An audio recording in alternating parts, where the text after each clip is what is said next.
اگر حضور زمین پر نہ آتے، اللہ کو نہ دیکھا ہوتا اور نہ بتاتے کہ وہ ایک ہے، تو اس کی توحید بیان کون کرتا؟ کسی اور نبی نے تو دیکھا ہی نہیں تھا.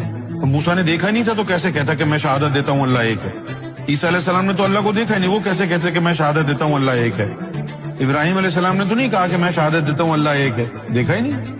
1,24,000 پیغمبروں میں ایک ہستی ایسی ہے کہ جس کے آگے اللہ تعالیٰ نے اپنے حجابات ہٹا دیے، اور مصطفیٰ نے دل کی اور سر کی آنکھ سے اپنے رب کے جلووں کو خوب دیکھا، اور پھر دنیا کو آگے بتایا کہ میں محمد گواہی دیتا ہوں، میں دیکھ کے آیا ہوں، هو اللہ احد، وہ جو اللہ ہے وہ ایک ہے، میں نے دیکھا ہے. یہ جملہ موسیٰ نہیں کہہ سکتے، ابراہیم نہیں کہہ سکتے، نوح نہیں کہہ سکتے، انہوں نے تو دیکھا نہیں.